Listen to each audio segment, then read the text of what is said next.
আমি জেলখানাতে দেখেছিলাম বহু মানুষ ফাঁসির কন্ডেম সেলের ভেতরে। আমি তো 3 বছর ছিলাম এক ঘরে, 24 ঘন্টা তালাবদ্ধ। আমার চাইতে বহু মানুষ 5 বছর, 7 বছর, 10 বছর পড়ে আছি। এমনকি আমি আয়না ঘরেও ছিলাম প্রথম দিকে। ওখানে বহু মানুষ কষ্টের কথা আমি দিছে দেখেছি। এত বড় বড় নখ হয়ে যায় মানুষের। কেউ 5 বছর, 7 বছর, 14 বছর পড়ে আছে, কেউ জানে না। এমন ভয়ঙ্কর জায়গা, চুল দাড়ি গোপ দেখলে মনে হচ্ছে যায় যে জঙ্গল থেকে বেরিয়ে এসেছে। কারণ ওখানে চুল দাড়ি গোপে নখ কাটার মতো কোনো সিস্টেম নেই। ওই হয়তো 6 মাস 1 বছর পরে একবার নাম কাওয়াজতে আসে, গোপনে কিছু করে চলে যায়। যে লোকটা আছে মনে হয় 8 বছর, 10 বছর, 14 বছর আছে, আপনি নিজেকে ওই জায়গায় একটু কল্পনা করেন তো যে কি জীবন তা।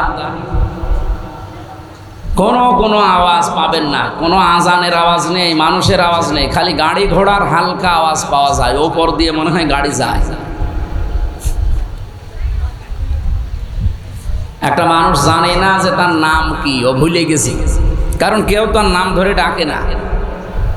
আজ 12-14 বছর ওর নাম ধরে কেউ ডাকে না, তো ওর নাম মনে থাকবে কি করে? এমনকি এই মানুষটা এখন যে কোন বছর চলছে, এটা কোন মাস, এটা যে কোন দিন, কয়টা বাজে, ও কিচ্ছু জানে না।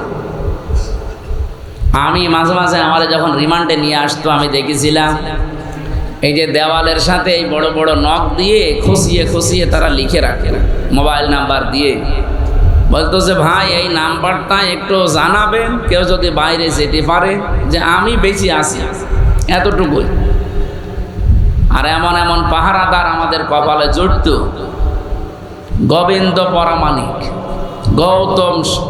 গৌতম কুমার, এরপরে দেবদুলাল, আশিক ভট্টাচার্য।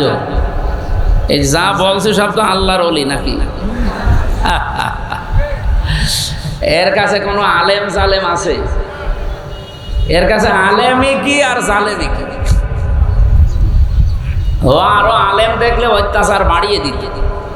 যদি একটু নামাজের কথা বলতাম যে ভাই কয়টা বাজে, একটু নামাজ পড়বে, নামাজ পড়লে এখানে কি, নামাজ পড়লে এই জায়গায় থাকা লাগে না? আল্লাহ সম্পর্কেও আজে বাজে ধারণা তাদের, যে নামাজ পড়ে যদি ভালো থাকা যায় তা কি করে কি উনি বসে বসে? বলেন তো, এ কথার কোনো জবাব আছে মায়ের ছাড়া?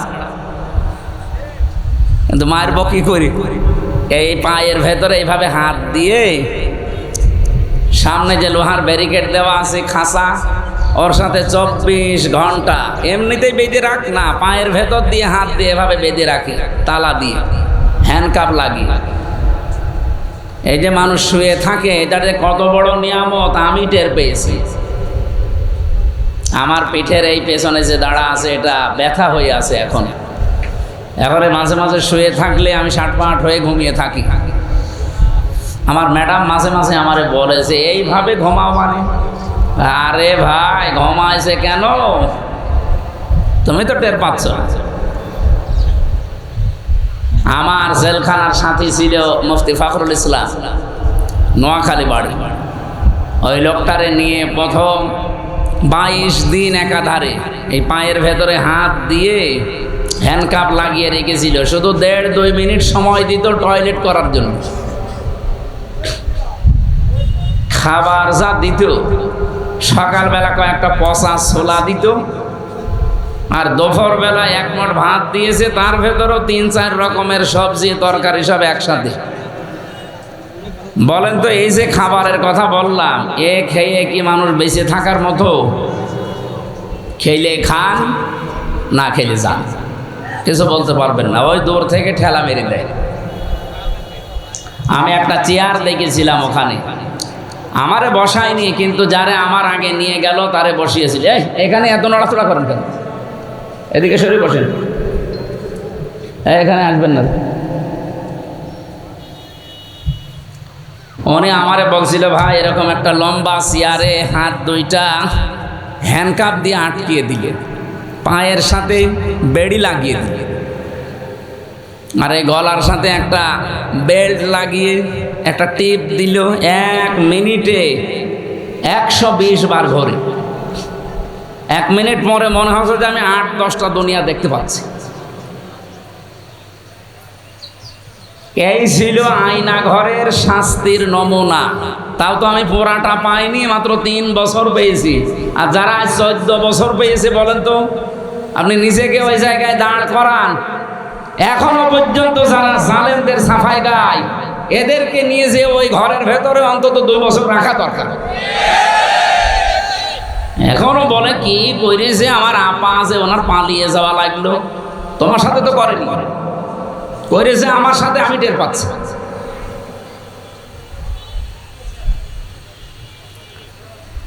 তো 3টা বছর আমি এই যে এখন আসলে যেখানে আমারে ঘুমাতে দেয়, আমি সাটপাট হয়ে থাকি। কারণ আমার শুয়ে থাকা এটা যে কত বড় নিয়ামত, আমি যারা ভিকটিম তারা টের পায়।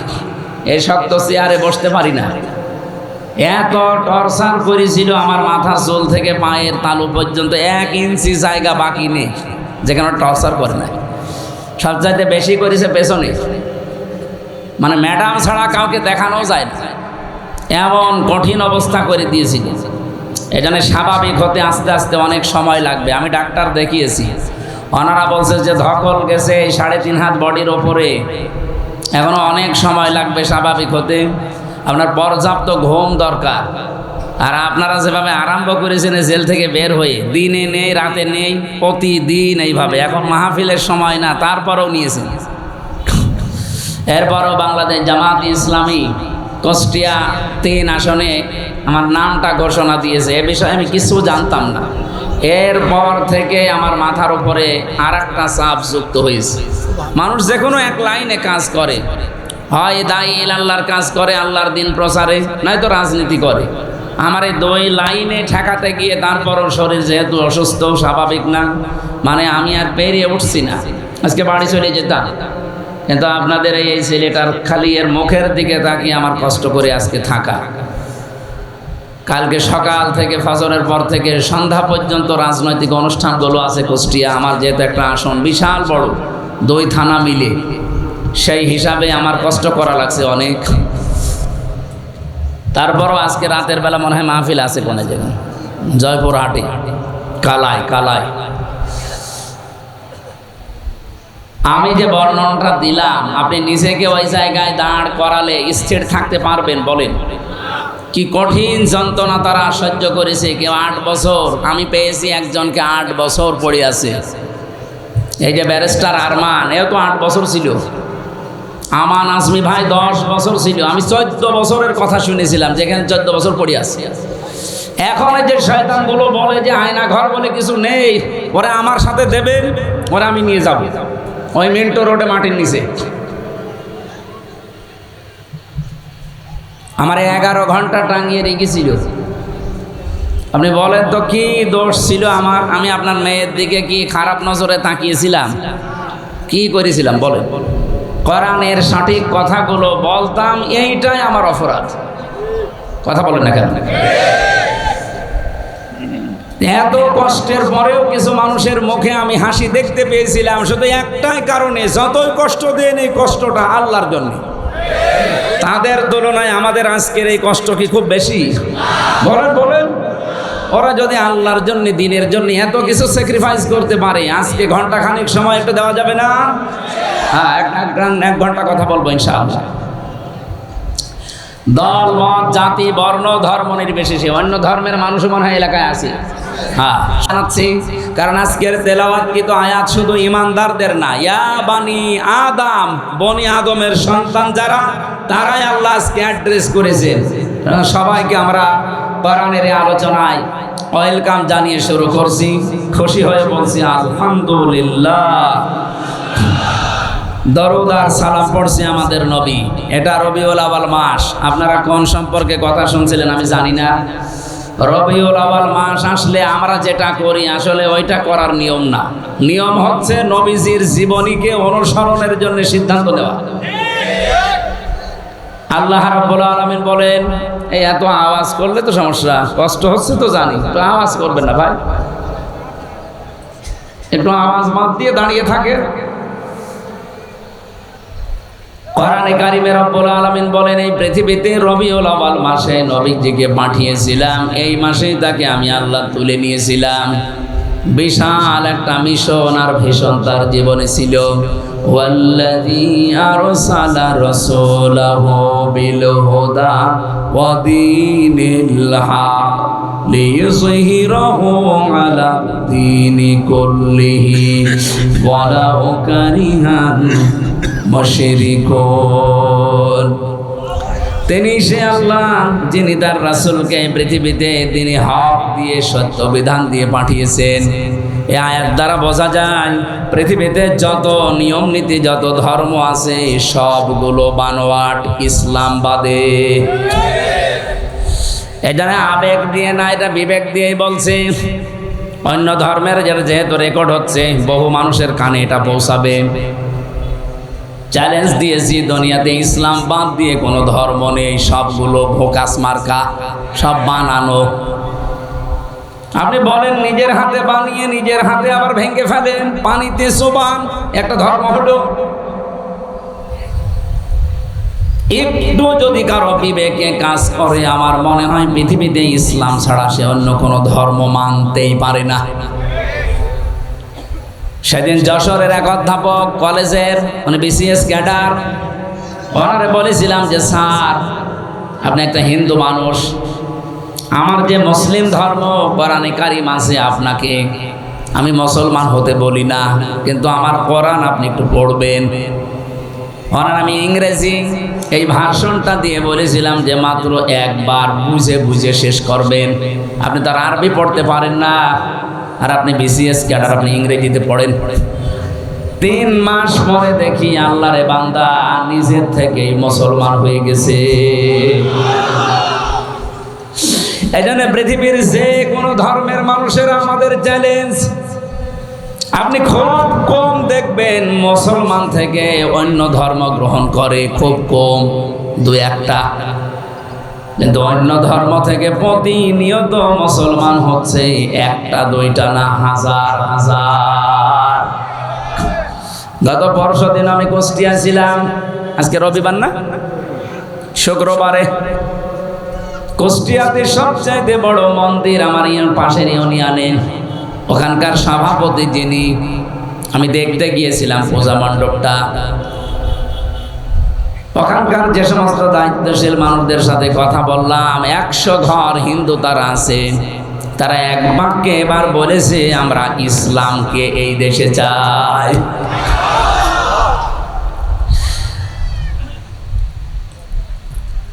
আমার তো মনে হচ্ছে যেভাবে দলে দলে পালে পালে মানুষ আজ ইসলামের দিকে আসতেছে, শুধু জামাত ইসলামে না, তারা চায় যে দেশে আল্লাহর বিধান ইসলাম কায়েম হোক।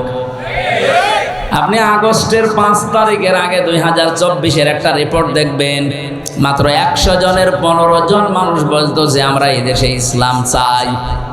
অথচ 1 বছর 1 মাসের ব্যবধান, আন্তর্জাতিক একটা সংস্থা আছে মাইক্রোসফট, এরা রিপোর্ট দিয়েছে শুধু বাংলাদেশের এই 64 জেলায় এখন 100 ভাগের 77 ভাগ মানুষ বলছে আমরা ইসলাম চাই।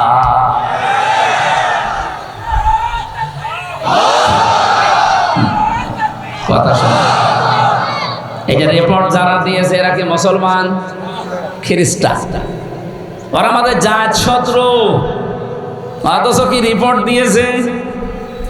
তার মানে এখান থেকে বোঝা যাচ্ছে এই দেশে এখন একটা জোয়ার অলরেডি এসে গেছে, আর জোয়ার যদি আসে কিছু না কিছু তৈরি করে যায়।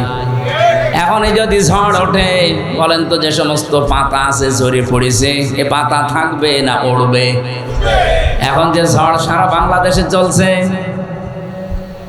আমি তো আর শুধু গাইবান্ধার এই গোবিন্দগঞ্জের বানেশ্বরে বসে নেই, এদেশের 56,000 বর্গ মাইল, 630টা থানা আছে গোবিন্দগঞ্জের মতো, প্রায় সবগুলো থানায় আমার যাওয়া শেষ। কমপক্ষে প্রতিনিয়ত যাওয়া আসা এই চলাফেরা করে দেখতে পাচ্ছি এই যে ঝড় উঠেছে, এই ইসলামকে এবার এরা সংসদে পৌঁছিয়ে দেবে। এখনো পর্যন্ত আমি অনেক আলেমকে, অনেক ইমামকে দেখি এরা বলে যদি ইসলামের পক্ষে এখন কাজ শুরু করি আর যদি ইসলাম ক্ষমতায় না যায় তাহলে আমার কি হবে, আমার ইমামতি থাকবে। আরে ভাই, আপনি ইমামতি নিয়ে আসেন, আর আপনার ধারণা কেন তৈরি হয় যে ইসলাম এবার যাবে না? 92% মুসলমান এখানে আমরা। এতদিন যাই টালমাটাল ছিলাম, দোদুল্যমান অবস্থায় ছিলাম এদিকে ওদিকে, এখন আমরা কিন্তু সব এক হয়ে যাচ্ছি। কারণ ফ্যাসিস্ট জালেমরা যেহেতু নেই, কিছু মুনাফিক আছে, এগুলো আশা করছি থাপ্পড় দিলে ভালো হয়ে যাবে। এদেশে যেহেতু ফ্যাসিস্ট নেই, নতুন করে কেউ গড়ে উঠতে চাইলেও সে পারবে না। নেপালের দিকে তাকান, মন্ত্রীদের ধরে পানির ভেতরে চুবাচ্ছে।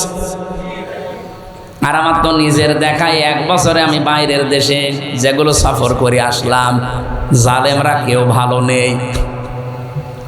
কিছুদিন আগে আমার সফর ছিল থাইল্যান্ডে, মালয়েশিয়া, সিঙ্গাপুরে। যে হোটেলে উঠি দেখি নিচে নেমে 2 জন চা খাচ্ছে। কি গো হুজুর, দোয়া করেন, আগেই পালিয়েছি। দোয়া করবো মানে? আপনি হোটেলে আছেন কেন? আপনার না 620টা বাড়ি, আপনি এখানে আছেন কোন কারণে? এখানে বিল কত প্রতিদিন? আমার বলছে 3 তারিখের পরে 4 তারিখে দেখলাম ভাব ভালো না, এই জন্য রাতেই টিকিট কেটে চলে এসেছি। আপনি এখানে আছেন, আপনার বাড়ি নেই। আমরা তো জানি আপনার সাহেব পাড়া আছে মালয়েশিয়াতে, আপনাদের বেগম পাড়া বানানো আছে, এই সিঙ্গাপুরের মতো জায়গায় আপনার ফ্ল্যাট নেওয়া আছে। তা 1টা 2টা না, 1 ফ্লোরে 18-20টা ফ্ল্যাট সব আপনার। এরপরও আপনি হোটেলে থাকেন কেন? বছরগুলো সব তালা লাগা। এখানে থাকি খুব গোপনে, নিচে নামি না, কয়েক মাস পরে একবার নামি। কারণ আমি এই দেশে 20 লাখ বাঙালি আছে জানি, ওরা যদি আমারে দেখে পিটিয়ে ভর্তা বানিয়ে ফেলবে। এই জন্য খুব গোপনে আছি। আপনি আমার জন্য দোয়া করেন, ওর জন্য দোয়া আসবে। যা হয়েছে ওইটার সুর ধরে নেপালে, এরপরে এখন আরম্ভ হয়েছে দাদাদের দেশে ভারতে। আপনি দেখেছেন কি অবস্থা? মোদির ঘর বাড়ি জনগণ ভেঙে ফেলতে যাচ্ছে। আর আমার বিশ্বাস মোদি থাকবে না, ওর ঘর বাড়ি না, ওকে আল্লাহ টুকরা টুকরা করে অপমান করবে। কারণ এই শয়তান আল্লাহর বহু ঘর ভেঙেছে। কথা বলেন না, কতগুলো মসজিদ ভেঙেছে। মসজিদ ভাঙে না, ওর কপাল ভেঙেছে। পৃথিবীতে যারা আল্লাহর ঘরে হাত দিয়েছে, আল্লাহ একটাকেও ছাড়েন নাই। আপনি আব্রাহার দিকে তাকান, কাবা ঘর ভাঙতে এসে কাসফিম মাকুল হয়ে গেছে, ভুসির মতো। অথচ কতগুলো ঘর আপনি ভেঙে দিলেন বিনা কারণে। আমার বিশ্বাস আল্লাহর ঘর যারা টুকরা টুকরা করে ফেলেছেন, সেই দেশকে আমার আল্লাহ আস্ত রাখবে না, নিজেদের ভেতরেই গন্ডগোল লাগিয়ে টুকরা টুকরা করে দেবে। শিক্ষা নেন। এখনো যদি কোনো জালেমরা শিক্ষা না নিতে পারে, আমার মনে হয় ওর কপালে হেদায়েত বলে আর কিছু নেই। কারণ মানুষ যখন অপরাধ করতে করতে সীমা পার করে ফেলে, তখন আর ফিরে আসার রাস্তা থাকে না। আমরা তো এইটাই দেখতে পাচ্ছি, বহু মানুষ এখনো ওদের থেকে শিক্ষা না নিয়ে এখনো পর্যন্ত সেই ইমানদাতা বলে সে চিন্তা ভাবনা চালিয়ে যাচ্ছে। ওরা করতো গোপনে, এরা করছে প্রকাশ্যে। অনেকে বলে যে এতদিন আমি খেতে পারিনি 15 বছর, এই জন্য খাচ্ছি। 15 বছর তো আমিও খাইনি। কথা বলছে না কেন? আমি খেয়েছি। অপরাধ তো আমার আর আমার বাবার কত টাকা তারা খেয়েছে। আমারে ধরার পরে বলেছিল আমার বাবারে যে 10 লাখ টাকা আজকেই দেবেন, নাই তো রিমান্ডে নিয়ে শেষ করে দেব। আমি যেহেতু এক বাবার একটা ছেলে, মা ভাই এদিক ওদিক করে তাড়াতাড়ি 8 লাখ দিয়েছে, বলে কিছু বলবেন না। ও শয়তানরা টাকাও নিয়েছে, অত্যাচারও করেছে, আবার মামলাও দিয়েছে। বলেছিল যে আমরা আর মামলা দেব না, কথা একটাও ঠিক রাখে না। কোথায় যে আছে এই শয়তানগুলো আমি বহু খুঁজি, কিন্তু ওদের কোনো হুদিস নেই। বিশেষ করে এই কাউন্টার টেররিজমের এই যার সন্তান আসাদুজ্জামান, এরে আমি যদি কোনোদিন সত্যি পাই, ওর আমি আরেকবার মুসলমানই দেবো। ও শয়তান নামে মুসলমান, আমার মনে হয় মুসলমানই এখনো দেওয়া হয়নি। তাছাড়া এইরকম খারাপ কথা বলতে পারে। আমি যাই হই, আমার অপরাধও থাক, আমার নামের আগে একটা আলেম লেখা আছে না? কি ওখানে দেখতে পাচ্ছেন না মাওলানা মুফতি লেখা নাই? আমি যত খারাপ হয়, আলেমরা কিয়ামতের দিন আল্লাহ নিজে বিচার করার সময়ও ঢেকে নেবেন, জনসম্মুখ থেকে আলাদা করে ঢেকে তার কাছে জিজ্ঞাসা করবে, এই অপরাধ করেছিলি? স্বীকার করার পরে বলবে, যা গোপনে মাফ করে দিলাম, কাউকে বলবি না। এত সম্মান দিয়েছে আল্লাহ নিজে। আর এই শয়তানগুলো, ওরা আলেম পেলে মনে হচ্ছে মানে সে খ্যাপা কুকুরের মতো হয়ে গেছে। অন্য মানুষকে তো টর্চার করতো, হুজুর পেলে ওর টর্চার আরো বেড়ে যেত। তো কি করলেন আপনি এগুলো করে? এখন তো নিজের বাড়িও থাকতে পারেন না, দেশেও থাকতে পারেন না, কোথায় আছে শয়তানও জানে না। আমি বহু খুঁজতেছি, একটারও পাইনি। আমার রিমান্ডে 11 জন দায়িত্বে ছিল, এই শয়তানগুলোর একটাও পাচ্ছি না। আমি যদি পাই কাউকে, আমার বাবার ওই টাকা তাদের কাছে আমি আদায় করি না। এই জন্য যারা এখনো এই ধান্দায় আছেন যে এতদিন খেতে পারিনি তাই খাচ্ছি, এই যে ফজো পাগলা নামে একজন আছে, ওই শয়তানের কথাবার্তা সব উল্টো পাল্টা। এই শয়তান বলছে এই 15 বছর খাইনি, এখন খাবো না, মানে ওর নামের মিনিং বের করেছে একজন, দেখলাম ফতে ফাউল, বর্গের যতে জারজ, আর লতে লুচ্চা, ফজলো দিয়ে কি হয় আপনি এবার মিলান দিলাম। তো ওর মুখ দিয়ে যে সমস্ত কথাবার্তারা বের হবে এটাই স্বাভাবিক। আমার মনে হয় এই ডাকসু আর ডাকসু নির্বাচনে ছাত্র দল থেকে একজনও নির্বাচিত হতে পারেনি, শুধু বিএনপির কয়েকজন নামধারী এই মুনাফিকের কারণে। এই নয়ন নামে একটা আছে মাগুরাতে বাড়ি, এটা টাটকা নির্ভেজাল মুনাফিক। আর এই ফজো পাগলা কিশোরগঞ্জের, ওদিকে আছে পাবনার। এই নামগুলো নিতে আমার কাছে ঘৃণা লাগে। এগুলো মানুষ নামে কলঙ্ক। একটা মাসলুম দল বিএনপি, তারা এই 15.5 বছরে বহু জুলুমের শিকার হয়েছে, তাদেরকে ডুবিয়েছে এই কয়েকটা শয়তানের কথায়। মানুষের মনের ভেতরে ঘৃণা তৈরি হয়েছে।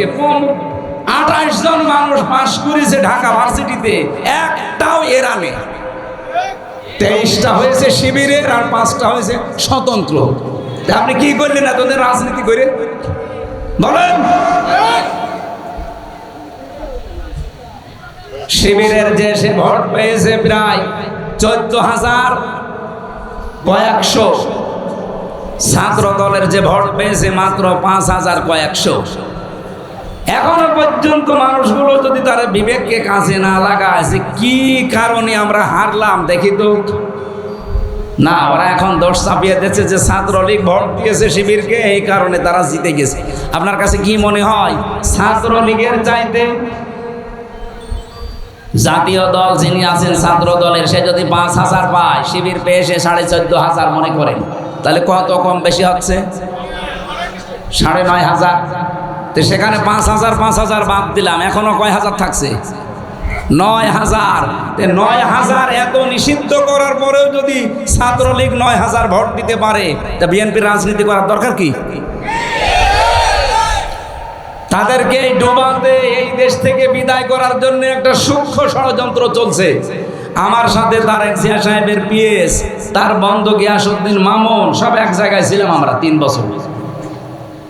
এই যে বাবর সাহেব স্বরাষ্ট্র প্রতিমন্ত্রী ছিল, বাইরে আমরা ফতোয়াবাজি করি, এ দল ও দলকে দেখতে পারি না, রাজাকারের ট্যাগ দেয়। আর জালেমরা এই 15.5 বছরে আমাদের সব এক জায়গায় রেখে তালা মেরে রেখেছে। থাক, এরপরও যদি আপনার হোশ না ফেরে, আগামীতে 100 আসতেছে, আপনি কিন্তু সে কি মারা খাবেন বলে জানো? আমি বাংলায় বললাম না, এইটা আসতেছে আপনার কপালে। এই জন্য সাবধান। আপনাদের পাশের জেলা বগুড়া, শহীদ জিয়াউর রহমান, আল্লাহ তাকে জান্নাতের ফেরদাউস নসিব করেন। সেই লোকটা ভালো ছিল, কিন্তু তার আদর্শের উপরে এখন বিএনপির রাজনীতি আর চলে না। এরা সব এখন দাদাদের গোলাম হয়ে দাঁড়িয়েছে। দাদারা যা বলে এরা তাই করে। পিটানি এরা আসলে ভালোভাবে খায়নি তো। বাবর মিয়ারে জিজ্ঞাসা করেন গিয়ে, কি পিটানো পিটিয়েছে বাবর? 17 বছর লোকটা ছেলে ছিল, 17 বছর। মাঝে মাঝে আমার বলতো, হামজা মনে হয় যে আমি ফাঁসি দিয়ে মরে যাই। কেন? মানুষ এভাবে থাকতে পারে? গিয়াসউদ্দিন মামুন ভাই 17 বছর ছিল, কি অবস্থায় রেখেছিল জেলের ভেতরে এই বিরোধী দলের লোকজনকে আপনি জানেন? মনে হচ্ছে যে আমাদের এক একটা দিন 1 বছরের চাইতে কঠিন মনে হতো।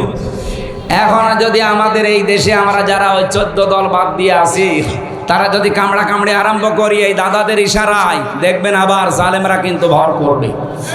তখন দোয়া দরুদ পড়েও কিছু হবে না। এই জন্যে বাদ দেন ভাই, ভাড়াডবি হওয়ার আগে একটু চিন্তা ভাবনা করে আগান। ওই মান ধাতামলের সমস্ত ত্যাগ দিলে এখন আর কেউ খায় না। ওই রাজাকার আর বদর ওগুলো বাদ দেন। আশা করছে এটা রেকর্ড হচ্ছে, তো সারা দেশে যাচ্ছে, ওদের বিবেকের আয়নায় একটু ওরা দেখবে। এরপরও যদি ডুবতে চায় কেউ যাক, ডুবে যাক, আমাদের আর কিছু করার নেই। কারণ ইসলামের যে ওয়ার জোয়ার এবার এসেছে, আমরা বিশ্বাস করি আল্লাহ তার ইসলামকে এবার এই দেশে রাষ্ট্রীয় পর্যায়ে নিয়ে যাবে। আমার জেলখানার 3 বছরের প্রতিদিনের তাহাজ্জুদের দোয়া ছিল এইটা। আমি মাজলুম ছিলাম, এটা বিশ্বাস হয়? বলেন বলেন। ইত্তাকি দাওয়াতাল মাজলুম ফাইন্নাহা লাইসা বাইনাহু ওয়া বাইনাল্লাহি হিজাব। মাজলুমের বরদোয়া থেকে বেঁচে থাকবা, কারণ মাজলুমের বরদোয়া আর আল্লাহর ভেতরে কোনো পর্দা থাকে না। যেহেতু আমি মাজলুম ছিলাম, আমি বিশ্বাস করি মাজলুমের দোয়া আল্লাহ ফেরত দেয় না। 3 বছরে বলেছিলাম, মাবুদ জীবনে যদি কিচ্ছু কবুল না হয়, অন্তত চর্ম চোখে একটু দেখার সুযোগ করে দিও যে 56,000 বর্গ মাইল তোমার কালাম দিয়ে চলছে।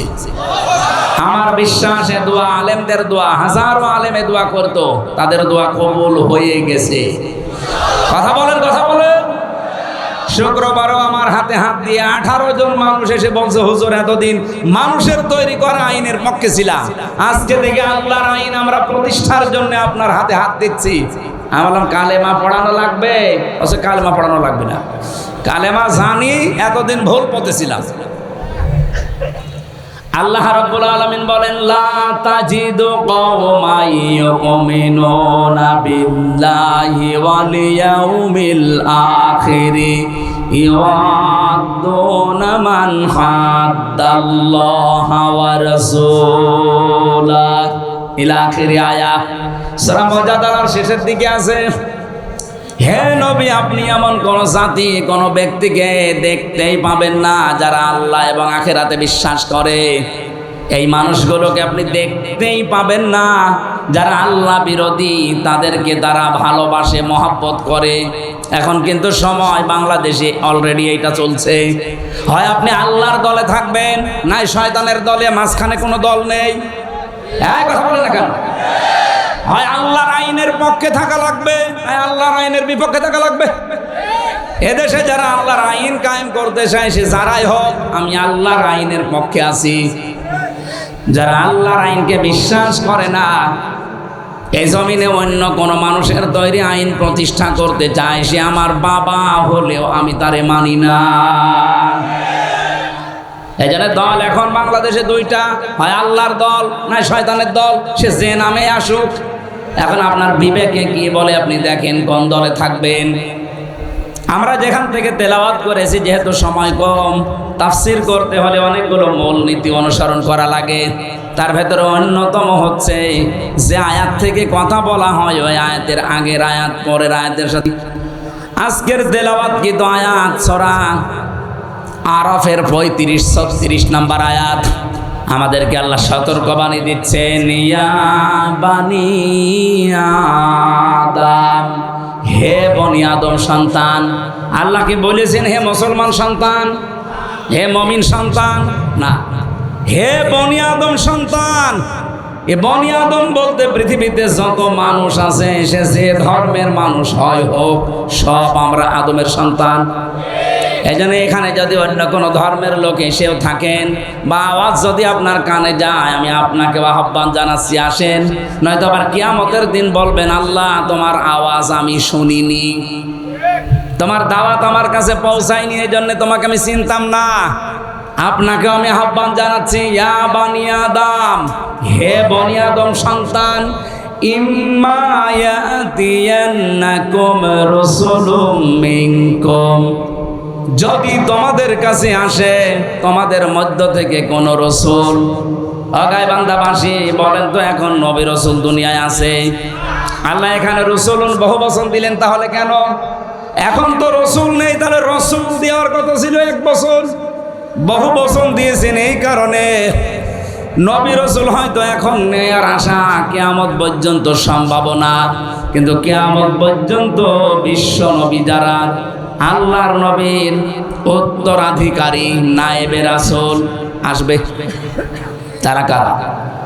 আলেমরা। বলেন বলেন।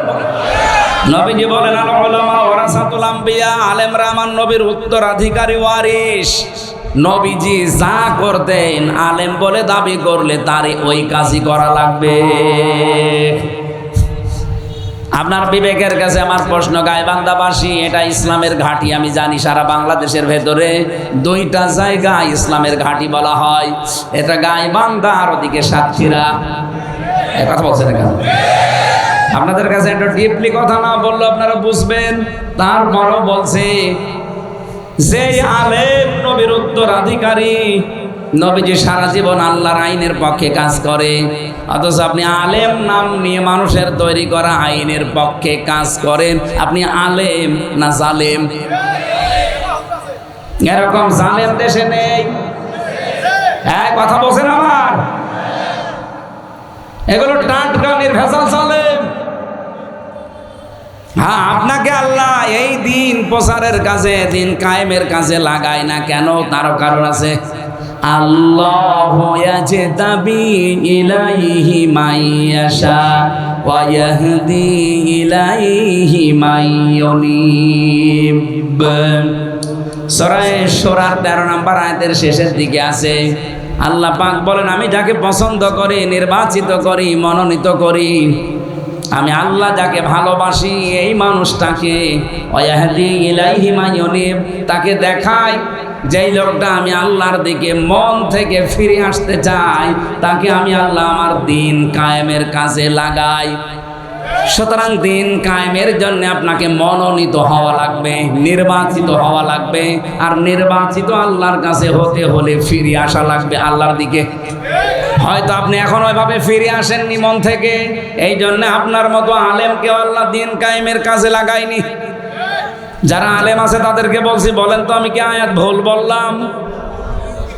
এই আয়াতের আগের শব্দটার দিকে তাকালে আরো আশ্চর্য হয়। কাবর আলাল মুশরিকিনা মা তাদউহুম ইলাইহি।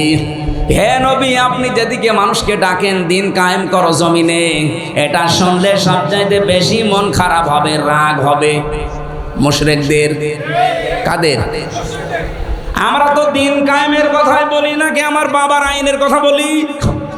দিন কায়েমের কথা বললে যারা বিভিন্ন ট্যাগ দেন যে জামাত ইসলামের লোক, এ রাজাকার, এ ধান্দাবাজ, এ রাজনীতি করে, আপনি বুঝতে হবে যে আপনার ভেতরে কোনো শিরিক আছে, আর শিরিক যে করে সে মুশরিক।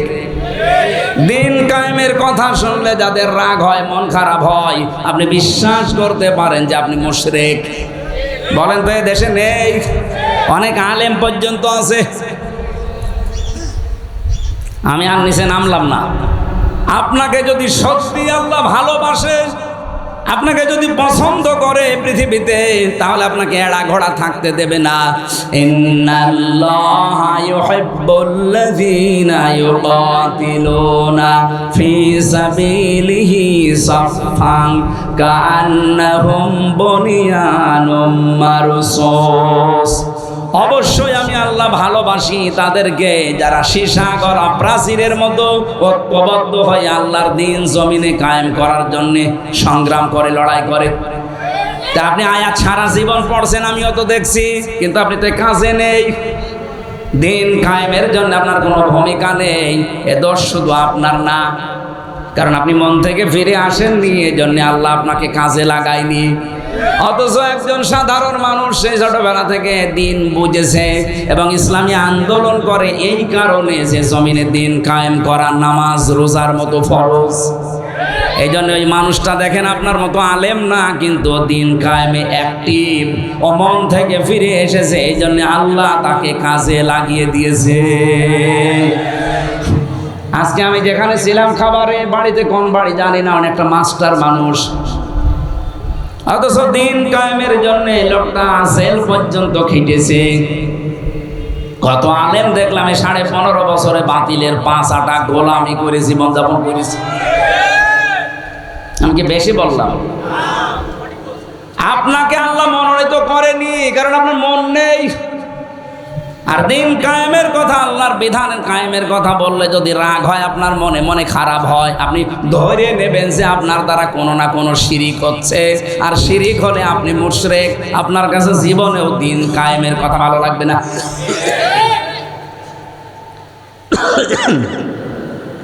যেহেতু নবী রাসূল আর আসবে না, কিন্তু এখন আছে কারা? বলেন বলেন। সব আলেম না, রসুলুন বহু বছর যারা বিশ্ব নবী মুহাম্মদ রাসূলুল্লাহর আদর্শ অনুসরণ করেছে এবং পূর্ববর্তী রসুলদের। সূরা ইয়াসিনের 30 নম্বর আয়াত একটু পড়বেন বাড়িতে। ইয়া হাসরাতান আলাল ইবাদি মা ইয়াতিহিম মির রাসূলিন ইল্লা কানু বিহি ইস্তাহজিউন। আল্লাহ পাক বলেন, আমার বান্দা বান্দীদের জন্য আমার আফসোস, আমার আক্ষেপ যে এমন কোন নবী রাসূল পাঠালাম না যার সাথে সমসাময়িক মানুষেরা ঠাট্টা করে নাই, বিদ্রূপ করে নাই, উপহাস করে নাই। বলেন তো নবীদের চরিত্র খারাপ ছিল? বলেন বলেন। তাদের সাথে ঠাট্টা করার কারণই তো এইটা যে তারা আল্লাহর বিধানের কথা বলতো। কথা বলেন না কেন? সুতরাং আজও যদি কেউ আল্লাহর বিধান কায়েমের কথা বলে, বুঝবেন সেই নবীওয়ালা কাজ করছে।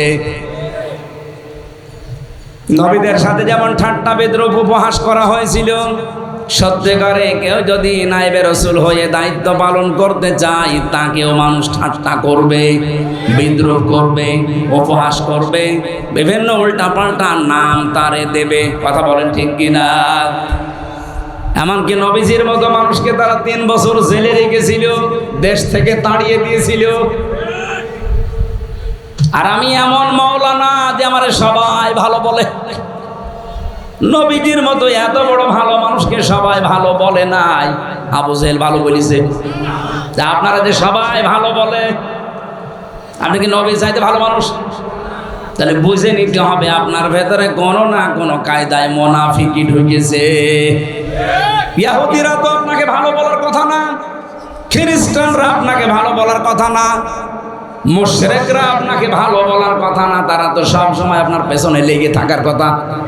তারাও দেখে না, বলে হুজুর খুব ভালো। আপনাকে রাগ করলেন?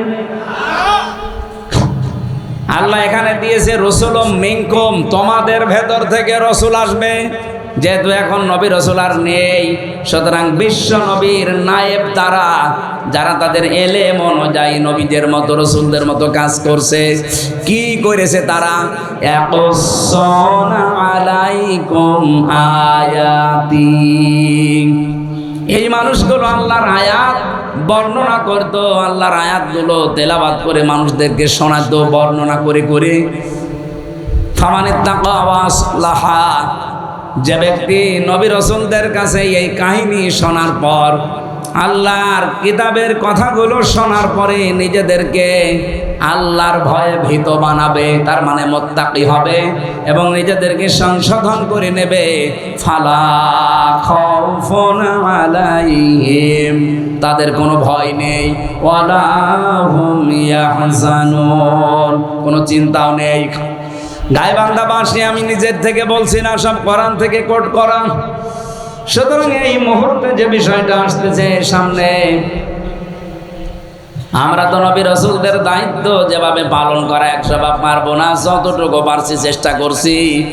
আল্লাহর কোরআনের তেলাওয়াত কিন্তু আয়াতগুলো পড়ে পড়ে ব্যাখ্যা করলে আপনি নিজেকে সংশোধন করে নিন। এতদিন আপনার ভেতরে সুদ ছিল, আপনি এখন ছেড়ে দেওয়ার সিদ্ধান্ত নিয়ে নেন। এলাকায় সুদ আছে কিনা আমি জানি না, আমার মনে হয় ওয়াজ এলাকার জন্য না। এই যে 1000 টাকা ছেড়ে রাখে মাসে মাসে, বছরে বছরে 100 টাকা করে বেশি পায় না? মাসে না বছরে ভাই? মাসে, সপ্তাহেও নেয়। এই যারা এটা করেন, আপনি কি না জেনে করেন না জেনে করেন? আপনি যদি জেনে এই কাজটা করেন তাহলে আপনার মায়ের সাথে আপনাকে জেনা করা লাগবে। হ্যাঁ, একই জিনিস। সুদ খাওয়া আর মায়ের সাথে জেনা করা একই জিনিস। আপনি তো জীবনেও এই কাজ করতে রাজি হবে? কোনো পাগল রাজি হবে তার মায়ের সাথে? বলেন বলেন। অথচ হাজারো নামাজি মুসলমান দাবি করে দেদারসে সুদ খাচ্ছে। এটা ওয়াজের দ্বারা বন্ধ হওয়া জীবনেও সম্ভব না, এটা বন্ধ হওয়া সম্ভব আল্লাহর আইনের দ্বারা।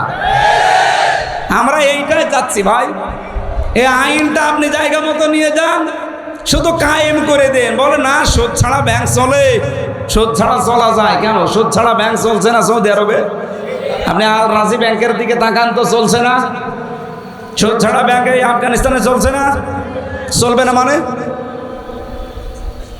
এটা শুধু কায়েম করে দেওয়া দরকার, আইন পাশ করে। মানুষ অভ্যাসের দাস, অভ্যাস তৈরি হয়ে গেলে এমনি পরিবর্তন এসে যাবে। এটা ওয়াজের দ্বারা যদি হয়তো, মাওলানা সাইদি 50-60 বছর ওয়াজ করেছে, একটা শুধু বন্ধ করতে পেরেছে? উনি একটা শিরিক বন্ধ করেছিল সংসদ থেকে। সংসদে আগে যাওয়ার আগে মাথা নিচু করা লাগতো। উনি বলেছেন আল্লাহ ছাড়া কারো সামনে মাথা নত করা জায়েজ নেই, সে যেই হোক।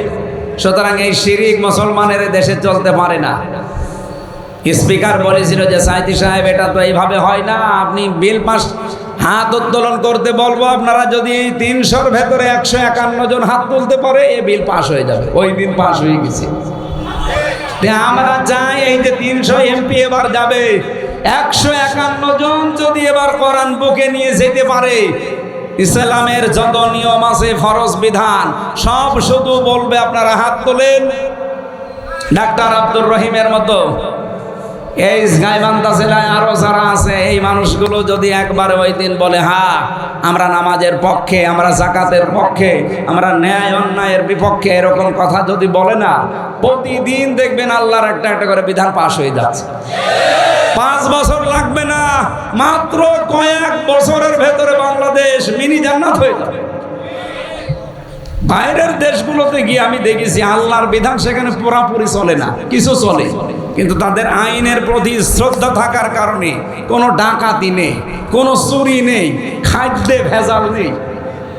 আমি মালয়েশিয়াতে 12 দিন থাকলাম কয়েকদিন আগে গিয়ে, একটা হাসি পর্যন্ত আসে না, কারণ খাদ্যে ভেজাল দিতে কেউ যদি ধরা পড়ে সঙ্গে সঙ্গে তারা মেরে ফেলে। আর আমাদের কি হয়, খাদ্যে ভেজাল দেয়, ধরা পড়ে 3 মাসের জেল দেয়। ও 3 মাস জেল খেটে এসে খাদ্যে যা ভেজাল দিয়েছিল ডবল করে দেয়। আপনার হাসি হবে না, কাশি হবে না, আপনার শরীর খারাপ হবে না, হবে কার? মালয়েশিয়া বাংলাদেশের চাইতে প্রায় কমপক্ষে 7 ডবল বড়।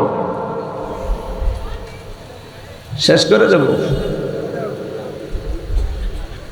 এগুলো পরে দিয়ে, এখন তো সময় আছে। এত বড় বিশাল দেশ, যেখানে আমার প্রতিদিন জার্নি করা লাগতো কমপক্ষে 1-1.5-2,000 কিলোমিটার। তার মানে এরকম বাংলাদেশ পুরাটা 2 ডবল শেষ করে যে একটা মাহফিল। এ বাংলাদেশে মাথা থেকে ও মাথা 1150 কিলোমিটার, মাত্র 2000 কিলোমিটার, 2200 কিলোমিটার যদি রান করা লাগে, পুরা বাংলাদেশের কয় ডবল? এত দূর যে একটা মাহফিল করতাম। রাত নেই দিন নেই, গাড়ি চলছে, শুধু পাহাড়, মরুভূমি, পাথর আর ওই পাম গাছ ছাড়া কিচ্ছু নেই, খালি জঙ্গল। রাত 2টা-3টার দিকে যাচ্ছে, ড্রাইভার আমারে বলছে হুজুর কোনো চিন্তা নেই, শুধু আল্লাহ ছাড়া কারো ভয় নেই, কেউ আসবে না সামনে। ওই রকম একটা দেশ আমরা দেখতে চাই না। এটা কি মানুষের তৈরি করা আইনে সম্ভব? আল্লাহর আইন লাগবে। এই 54 বছরে আমাদের ধোঁকা দিয়ে বোকা বানিয়ে রেখেছে এই দেশের নেতারা। তারা ঠিকই তাদের স্বার্থ সিদ্ধি করেছে, তাদের ছেলে মেয়েদের ঠিকই লন্ডন আমেরিকায় পড়ায়, আর দেশে মরি আমরা নিজেরা। এবার আর এই পাগলামি করবো না। কে কথা বলেন না কেন?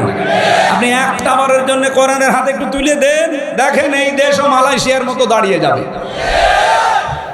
আজকের মাহফিলে যে আবু বকর সিদ্দিক আল-হাস, উনি টাকা দিয়েছেন, 500 টাকা দিয়েছে, আবার নাম লিখে দিয়েছে। আলহাজ লেখা আছে না নামের আগে, তো 5,000 টাকা দেওয়ার কথা। এরকম হাজি যারা আছেন, হাজি অবশ্যই ধনী মানুষ, নয় তো আপনি এত টাকা ঘরে ঘরে হজ করতেন না। সাধ্য যদি থাকে আপনার কোরআন প্রচারে আপনার সম্পদ, আপনার সময়, আপনার বিবেক ব্যয় করবেন, কারণ কোরআনের পেছনে যা ব্যয় হয় কিয়ামতে তার হিসাব আল্লাহ নেয় না। এজন্য আশা করছি পুরা জীবনটাই যেন কোরআন কেন্দ্রিক ব্যয় হয়। মেয়েরা যারা এসেছে নেহায়েতের পরবর্তীতে কিছু কথা আমরা বলতাম, আজানের সময় হয়ে যাচ্ছে, তাড়াতাড়ি করছি।